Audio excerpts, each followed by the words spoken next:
मिलेमत्तो जालसाजी र त्रुटिवश सरकारी तथा सार्वजनिक जग्गाको श्रेष्ठता व्यक्तिको नाममा बनेको र हाल त्यस्ता जग्गा किनबेचमा रहेको भए पनि सरकारले त्यस्ता जग्गा रोका गर्न प्रक्रिया अघि बढाएको छ। सरकारी तथा सार्वजनिक जग्गाका सम्बन्धमा सर्वोच्च अदालतले गरेको आदेश र बहुचर्चित रावल आयोगको प्रतिवेदन कार्यान्वयनमा ल्याउनका लागि सरकारले त्यसरी हिनामिना भएका जग्गा रोका गर्ने प्रक्रिया थालेको हो।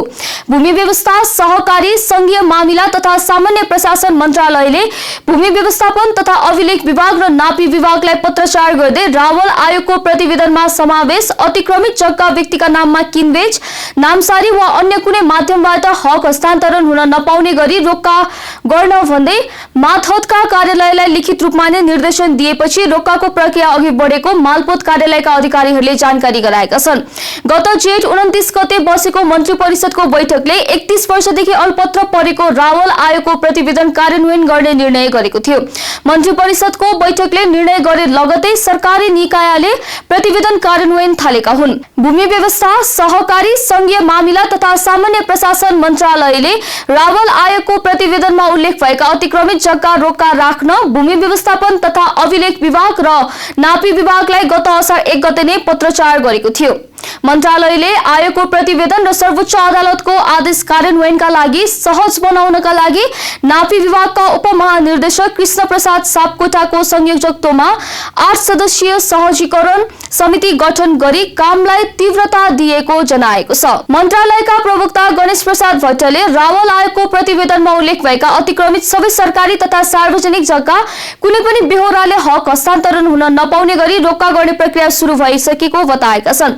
त्यसैले रोका भएका जग्गा किनबेच र हक हस्तान्तरणका लागि सम्बन्धित कार्यालय जाँदा कम्प्युटर प्रणालीले रावल आयोगको प्रतिवेदन अनुसार रोका भएको विवरण प्राप्त हुने मन्त्रालयले जनाएको छ। मालपोत कार्यालय दिल्ली बजारका प्रमुख काजी विष्टले नापी विभागबाट आएको नक्साका आधारमा रावल आयोगमा परेका अतिक्रमित सरकारी तथा सार्वजनिक जग्गा रोका राख्ने काम सुरु भइसकेको बताएका छन्। उनले अहिले आफू कार्यरत रहेका कार्यालयमा आयोगको प्रतिवेदनमा उल्लेख भएका कित्ताको नक्सा र श्रेष्ठता भिडाउँदै जग्गा रोका राख्ने काम चलिरहेको जानकारी गराएका छन्।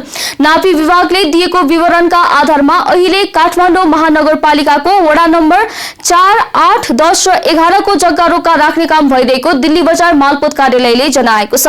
सरकारले काठमाडौँ महानगरभित्र रहेका सरकारी, सार्वजनिक, एलानी, पर्ती र गुठी जग्गामा भएको अतिक्रमण, हिनामिना र गैर कानूनी उपयोगको सम्बन्धमा छानबिन गरी प्रतिवेदन पेश गर्न भन्दै सरकारले 2049 साल पुस 26 गते सरकारी तथा सार्वजनिक जग्गा छानबिन एवं संरक्षण सम्बन्धी उच्च स्तरीय आयोग रावल आयोग गठन गरेको थियो। आयोगले 3 वर्ष लामो अनुसन्धान र छानबिनपछि सरकारलाई 2072 सालमा प्रतिवेदन बुझाएका थिए। पूर्व सचिव रामबहादुर रावलको नेतृत्वमा गठित आयोगले काठमाडौँ महानगरका विभिन्न ठाउँमा जग्गा अतिक्रमण गरी व्यक्तिका नाममा पुगेको ठहर गर्दै सो फिर्ता गर्न र दोषीमाथि कारबाही गर्न सिफारिस गरेको थियो। प्रतिवेदनले काठमाडौँ महानगर क्षेत्रभित्र मात्र 1859 रोपनी 14 आना 3 पैसा 3 दाम सार्वजनिक तथा सरकारी जग्गा अतिक्रमण भएको देखाउँदै सो जग्गा रोका राखी सरकारले नाममा फिर्ता ल्याउनु पर्ने र संलग्न व्यक्तिलाई कानूनी कारबाही गर्न सिफारिस गरेको थियो।